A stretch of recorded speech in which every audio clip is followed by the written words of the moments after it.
민주당이 잡으면 대부분 오른다라고 얘기를 합니다. 반은 맞고 반은 틀리거든요. 이재명이 이재명스럽지 않은 정책들을 좀 내고 있습니다. 확실한 상수는 알고 가야 됩니다.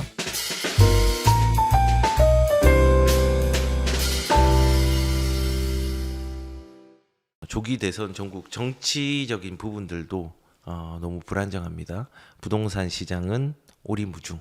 그리고 이제 사람들은 국힘이 되어야 된다라고 저처럼 고민을 하는 사람, 그리고 아니다, 민주당이 되어야 된다, 그리고 민주당이 될 거다라고 하는 사람, 뭐 여러 사람들이 있겠죠. 근데 이제 사람들이 이제 생각할 때 민주당이 되면은 대부분 집값이 오른다라고 그냥 예측을 하는데 반은 맞고 반은 틀리거든요. 왜냐면은 뭐 김대중 정권 때도 처음에는 규제를 하지 않고 부동산 정책의 완화를 시작했다가 나중에 집값이 움직이니까 규제를 했고, 박근혜 정부 때는 규제를 하지 않는 정권, 보수 정권임에도 불구하고 상반기에는 완화를 하다가 나중에는 규제를 했잖아요. 취득세도 영구 인하를 했고, 그다음에 뭐 특별법 만들어서 양도세 특별 감면도 했고 했지만은 결국은 2016년도에 가격들이 오르면서 그것들을 규제를 해버렸거든요. 근데 우리가 아무튼 그런 게 이제 시장의 상황에 따라 다른 건데, 많은 사람들이 민주당이 잡으면 대부분 오른다라고 얘기를 합니다. 근데 아까 반은 맞다고 했는데 그 반의 이유가 뭐냐면요, 유동성이 있거든요. 대부분 이 좌쪽에서 잡으면은 돈을 푸는 정책을 합니다. 복지의 증진을 극대화시키잖아요. 예전에 문재인 정부가 풀었던 돈이 거의 뭐 엄청나죠. 국채 발행도 역대급으로 발행했고, 그 발행한 국채가 그 예전에 이승만 정권에서 박근혜 정부에서 풀었던 돈보다 더 많은 돈을 풀었던 게 문재인 정부입니다. 그걸 합쳐서 해도 문재인 정부가 더 많이 풀었습니다. 그 정도로 많이 풀었습니다. 그 유동성의 결과가 어떻게 됐습니까? 집값으로 반영이 된 거죠. 전국 집값으로 퍼진 거죠. 그래서 우리가 민주당은 그 기조 자체가 복지의 증진이 일어나는 거고, 그 복지의 증진을 이루기 위해서 세금을 걷어야 되는데, 지금 뭐 이재명 후보가 이제 확정이 됐죠. 후보로는. 만약에 된다고 하면은 세금은 손대지 않겠다 하지만은 복지는 증진시키겠다 자잖아요. 그러면은 또 어떤 현상이, 돈을 푸는 거예요. 또 복지에 대한 돈들을 풀면은 세금이 안 되면 국채로라도 발행을 하던가, 세금이 안 되면은 국채로 발행해서 돈을 풀겠죠. 그러면은 유동성이 생기고, 그 유동성이 집값을 자극을 하는 겁니다. 그런데 이제 후보별로 보니까는 이재명이 조금 이재명스럽지 않은 정책들을 좀 내고 있습니다. 보면은 서울 노후 도심 재개발 재건축 진입 장벽이 높으니까 재개발 재건축을 낮추고 용적률 상향 부담금을 완화를 한다. 그러니까는 좀 사업들이 잘 진행되게 해주겠다는 건데, 거꾸로 이것들이 신축이 되면 또 막겠죠. 예, 항상 그랬으니까. 이게 되게 이율배반적인 거예요. 어떻게 보면은 정책에. 왜냐면은 보편적으로 재개발 재건축을 하면은 신축들이 들어오잖아요. 그리고 서울에 신축이 들어오면요, 수요가 많잖아요. 그러면은 가격이 오르면은 이거는 또 이 정권의 이율배반적인 얘기거든요. 용적률 상향과 분담금 완화. 이렇게 하면은 사업을 빨리 해서 공급을 늘리는 거는 맞는데, 가격적인 부분에서는 일단은 배제를 하고 공약을 낸 거죠, 어떻게 보면. 그리고 일기 신도시 노후 인프라 전면 재정비를 하겠다. 이것도 신축들을 만들고 공급을 내겠다는 거고. 이걸 보면은 어떻게 보면은 문재인 정부 때의 과오들을 이제 세금이라든지 거래를 막으니까 문제가 많더라라는 것들을 조금은 보완을 해서 그렇게 하지 않겠다라는 뭐 다짐일 수 있지만은 뭐 어떻게 될지는 잘 모르겠죠. 이 공약들이 포퓰리즘으로 멈출 것인지 아니면은 실질적으로 이루어질 것인지. 실질적으로 이루어진다고 하더라도 분명히 복지 정책은 펼칠 겁니다. 그 복지 정책을 펼치는 돈의 유동성들은 과연 어디로 흘러 들어갈까? 지금까지 참여 정부, 그리고 이제 문재인 정부 뭐 생각을 해보면요, 돈을 많이 푸는 정책들을 했잖아요. 그 결과들이 아무튼 집값으로 나왔습니다. 그래서 우리가 이제 뭐 대선이 누가 될지 모르겠지만은 되면은 요런 신축들을 많이 내고 완화를 한다고 하지만은 이거는 모르겠습니다. 그 기조와 맞는 정책으로 하고 있는 건지 진짜로 문재인 정부 때의 과오들을 되풀이하지 않으려는 건지 그건 모르겠습니다. 국토부 요새도 과오가 있다라고 인정을 하고 다른 방향으로 틀 가능성이 크죠. 그러니까 저는 한동훈 후보 같은 경우도 방향은 좀 맞다고 생각하거든요. 재건축, 재개발 초과이익 환수제, 재초안, 폐지, 용적률 건폐율 등을 규제를 완화해서 사업성을 확보하면은 공급들이 와서 집값에 대한 안정성들을 유지할 수 있는 걸 이제 생기게 하겠죠. 그다음 청년 대상 담보 인정비율 LTV나 취득세를 폐지하겠다. 뭐 이거는 잘 모르겠습니다. 취득세랑 담보율에 대해서 특정인들을 이렇게 수혜를 주는 것보다 전체적인 부분에서 조금 완화를 해서 이렇게 하는 게 더 좋지 않을까라는 생각도 합니다. 그리고 김문수 이제 후보 같은 경우는 청년 부동산 3대 공약, 대학가 반값 월세존, 뭐 1인 아파트 및 오피스텔 공급 확대. 이제 1인 가구들이 늘어나니까 이렇게 하는데 이거는 조금 좀 특정 대상에 한정된 거라서 그리고 오피스텔 공급 확대하는데 우리가 필요한 거는 이제 5구 타입, 84 타입 아파트죠. 그러니까는 수요가 조금 상대적으로 적은 공급들을 확대하겠다는 거고 생활 분리 세대 공전형 주택 공급 뭐 이거는 뭔지는 잘 모르겠습니다. 그리고 홍준표 같은 경우는 이건 되게 좋은 것 같아요. 정비사업 현행에서 인허가제에서 신고제. 그러니까 인허가는 그거잖아요. 허락을 맡아야 되는 거예요. 내가 허락을 해줄지 안 해줄지 모르겠지만 네가 좋은 걸 가져와봐. 좋으면은 내가 허가해 줄게. 법에 맞으면 허가해 줄게. 근데 이제 인허가제가 아니라 신고제라면은 나 이거 합니다라고 신고만 하면 되는 거예요. 요렇게 하면은 사업 속도가 굉장히 빨라지죠. 종부세랑 재초안 폐지한다고 하면은 이제 사람들이 이제 이 세금에 대한 부분을 조세의 전가도 많이 사라질 거고 재초안 때문에 사업이 둔화되는 것들도 많이 줄어들게 하겠죠. 그리고 중산층, 청년층 대상으로 싱가포르식 주택을 공급하겠다. 이 공급 정책에 대한 부분들 뭐 이런 식으로 했습니다. 그런데 이제 이렇게 이제 여러 공약들이 나왔는데 저는 핵심은 이제 시장을 살리는 핵심은 뭐냐면요. 공급이 잘 될 수 있는 사업성과 그 다음에 행정적인 부분들, 그러니까 예를 들어서 이런 행정적인 부분들, 홍준표 후보가 인허가제를 신고제로 바꾼다든지 아니면은 재건축 재개발에는 재초안들을 폐지하고 용적률 건폐율을 완화시켜 가지고 사업성을 높인다든지 뭐 이런 것들, 용적률 상향 분담금을 완화한다든지 이런 것들은 되게 좋은 거죠 사실은. 이런 부분이 있으면은 시장이 가격들을 알아서 조절을 합니다. 자연스럽고 합리적으로.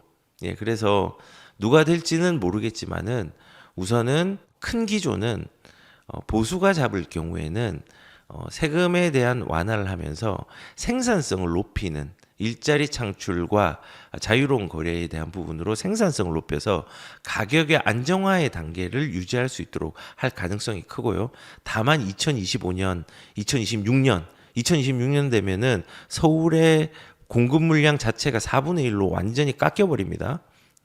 뭐 그거에 대한 변수들은 있긴 하지만은 일단은 보수가 잡으면은 가격들에 대한 폭등보다는 정상적인 가격의 흐름들이 나올 가능성들이 크고 그 다음에 좌쪽에서 진보 쪽에서 만약에 잡는다고 하면은 돈을 푸는 정책을 하잖아요. 이 돈을 푸는 것 자체가 인플레이션하고 깊은 관계가 있거든요. 그래서 뭐 이제 이런 부분들을 공약들을 보면서 우리가 오리무중이라고 이제 이 부동산 이 신문에서 얘기를 했지만요. 진짜 오리무중합니다. 뭐가 될지 모르겠지만은 우리가 확실한 상수는 알고 가야 됩니다. 속도 조절을 누가 할 것이냐, 어떻게 할 것이냐. 정책에 따라서 공급량에 따라서 부동산 가격의 속도가 조절은 됩니다.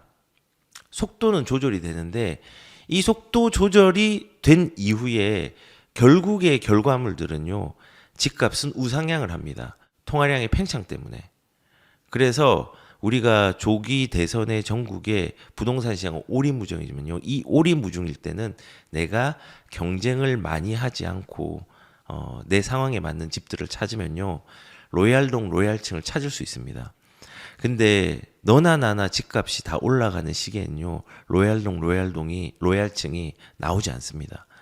그걸 지키거든요. 그래서 이런 오리무중이라는 어떤 단어를 보고 내 마음도 오리무중이 되는 게 아니라 내 마음은 선택할 수 있는 빛을 바라보는 상황으로 잘 보시는 게 좋다고 생각합니다.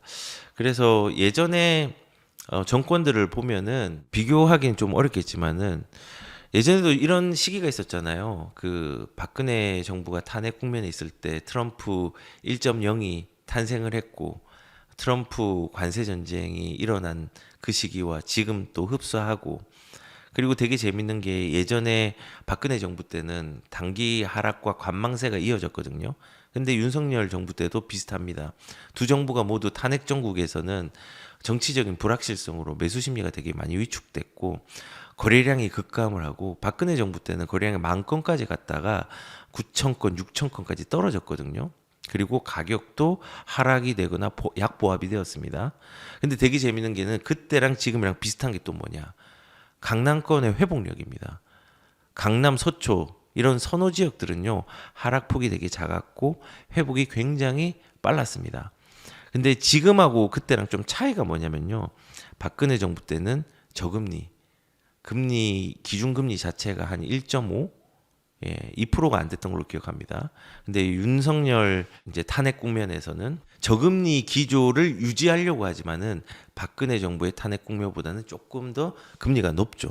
근데 박근혜 정부와 윤석열 정부의 차이가 뭐냐? 공급량의 부족입니다. 박근혜 정부 때는 공급량이 부족하지는 않았습니다. 지금보다는 상대적으로. 그리고 윤석열 정부 이제 탄핵 국면에서 다음 정권에 대한 불확실성이 훼손되지만요. 공급은 빵이 아니잖아요. 우리가 집을 짓는 건 빵이 아니기 때문에 오늘 공급을 해서 내일 나오는 게 아닙니다.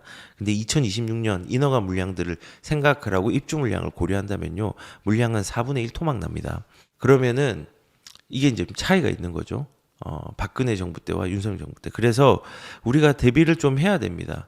우리가 저점을 맞추려고 저점에 최저점에 집을 살려는 게 아니잖아요. 주식도 최저점에 집을 살려는 게 아니잖아요. 가격이 싸다고 되는 시점을 우리가 인지하고 그때 접근을 하는 거거든요. 지금이 그런 시기거든요. 상급지는 아닙니다.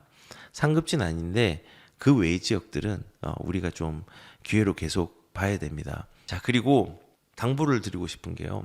월급쟁이가 강남 30평 아파트를 사려면은 한 푼도 안 쓰고 74년이 걸린다. 예, 저는 이걸 보면서 이제 평균의 오류에 빠지지 않았으면 좋겠다라는 생각이 듭니다. 평균의 오류라면 PIR이죠. 내 소득을 다 털어 넣어서 몇 년 정도를 그것들을 전체를 다 털어 넣어야지 내가 집을 살 수 있냐. 그걸 하는데 강남은 74년이 걸린다는 겁니다. 내가 한 푼도 안 쓰고 만약에 한다면. 근데 이거 현실적으로 우리가 소득만으로 집을 사진 않거든요. 너무 불공평하잖아요. 그러면 소득만으로 집을 사는 게 아니라 소득을 이용해서 그 불평등을 극복할 수 있는 기회는 자산으로 있거든요. 그 소득과 플러스 대출이라는 레버리지를 활용해서 이 평균의 오류를 극복하는 게 되게 중요하거든요. 74년 걸린다. 인구도 마찬가지고 인구도 오류가 있거든요. 인구가 전체가 빠지면은 집값이 전체가 똑같이 빠지는 게 아니거든요. 수요가 많은 곳이 계속 몰리고 그 수요가 몰리는 곳에서 우리는 어떻게 보면은 인구는 빠지더라도 집값이 지탱이 되는 게 있단 말이에요. 근데 사람들은 이제 좀 그런 생각을 하죠. 아니 무슨 그 인구가 빠지는데 문제가 뭐 되지 않냐라고 이제 얘기를 할 수 있지만요. 서울을 예를 들면요. 서울은 수요는 굉장히 많은데 제한된 공급 그 플러스 수요가 많은 이 지속적인 수요. 토지라는 고정된 자원이 있고 빈 땅이 없는 서울 같은 경우는요. 부동산의 공급이 되게 제한적입니다. 반면에 인구에 대한 부분들이 뭐 둔화가 된다고 하더라도 사실상 여기에 오고 싶은 니즈가 있는 사람들이 굉장히 많기 때문에 그 수요는요 계속 수도꼭지를 틀어놓은 것처럼 계속 수요는 꾸준합니다. 꾸준하기 때문에 서울은 항상 수요가 많고 공급이 부족한 게 되는 거예요. 그래서 반면에 우리는 수요가 부족한 동네에서 조금이라도 공급을 많이 늘려버리면은 그때는 또 어떻게 되느냐? 그러면은 사실은 오히려 이제 집값이 떨어지는 게 되겠죠. 그래서 우리가 인구라는 게 절대적인 인구가 준다고 해서 절대적으로 가격들이 모든 집들이 평균적으로 떨어지는 게 아닙니다. 이것도 평균의 오리거든요. 근데 여기 보시는 것처럼 월급쟁이가 강남 30평 아파트 사려면 한 푼도 안 쓰고 74년 평균적인 월급을 통해 가지고 한 푼도 안 쓰면 74년 걸릴 수 있겠죠. 근데 우리는 이 오류에 빠지지 말고 레버리지라는 것들을 내 생애 주기와 내 재정 상황에 맞게 치고 올라갈 수 있는 방법들을 강구해야 되는 겁니다. 그래서 저는 과거부터 늘 그랬잖아요. 지금 이런 얘기들, 이것도 이제 최근 얘기긴 하지만은 뭐 소득 대비 집값이 서울이 뉴욕, 파리, 런던보다 높다. 이 얘기 OECD 국가 대비해가지고 우리나라의 어떤 집값들은 너무나 비싸다라고 얘기하는 많은 사람들이 있지만요. 이거는요, 역사적으로 계속 있었습니다. 이 역사적으로 계속 있었다는 것은 제가 과거에 이제 영상을 통해서 굉장히 많이 보여줬거든요.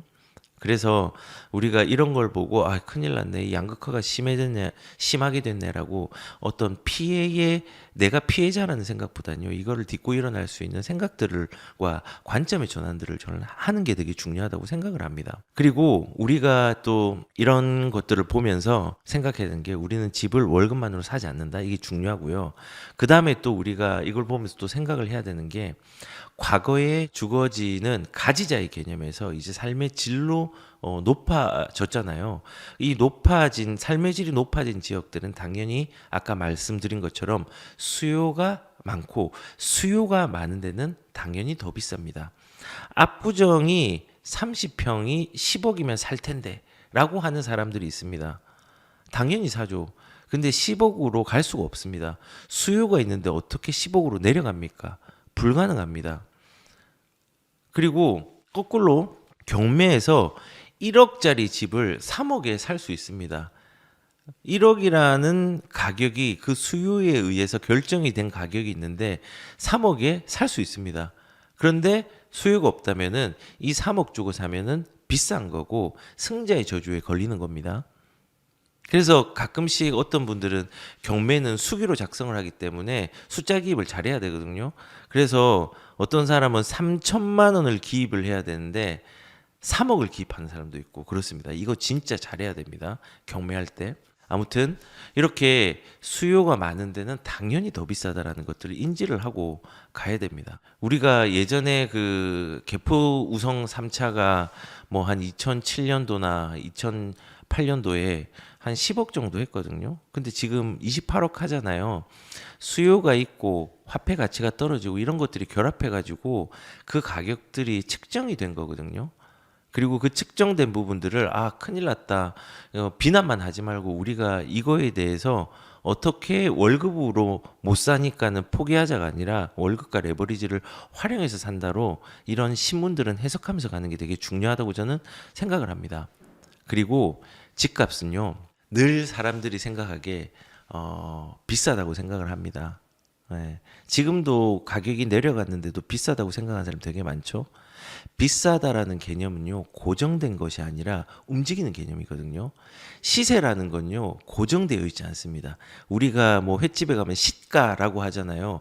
그게 계속 움직인다는 거예요. 집은 움직이는 거예요. 그래서 우리가 너무 비싸다, 근데 우리가 집값을 항상 사람들이 5년, 10년이 지나면 후회하는 이유가, 집값은 그 당시에는 비쌌지만은 지금 생각을 해보니까는 그게 싸다고 생각되는 경우가 많잖아요.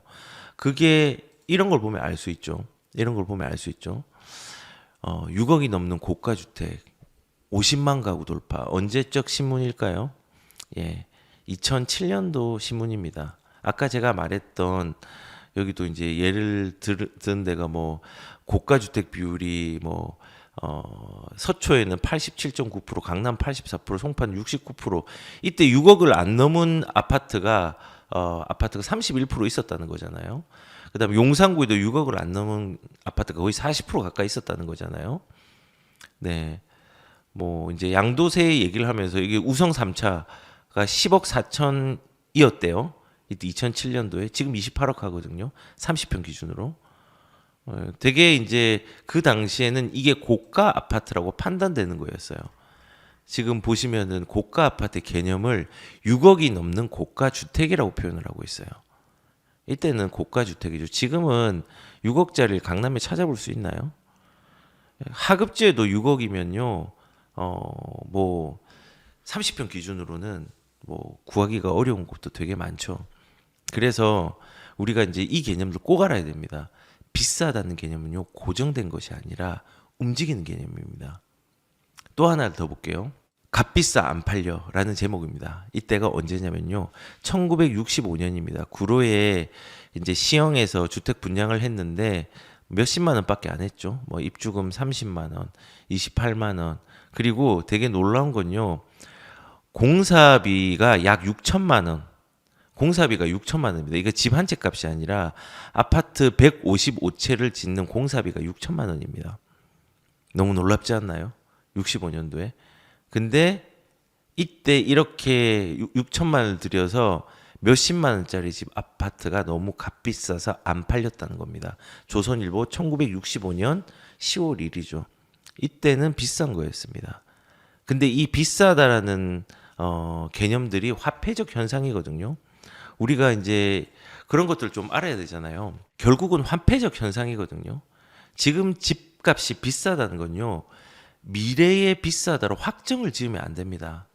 사람들이 현재의 가격을 과거와 비교하면서 비싸다라고 느끼지만요, 이거는 과거의 소득 수준과 현재를 단순하게 비교했기 때문에 그렇게 될 수 있다고 저는 생각을 합니다. 예를 들어서 1990년도에 서울의 아파트 평균 가격이 1억 미만이었습니다.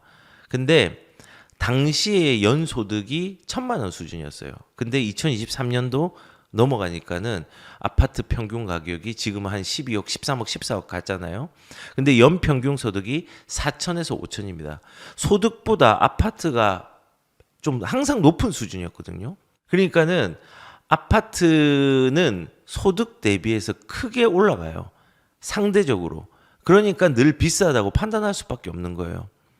부동산은 항상 소득 대비해서 높은 가격을 유지해왔기 때문에 비싸지 않은 적이 없는 겁니다. 이런 인식이 뒷받침이 된 건데, 이 인식은 언제 깨지냐? 미래에 가서 미래의 현재가 되었을 때 지금을 보면은 이 인식이 깨지는 겁니다. 그러면서 더 벌어져 있겠죠.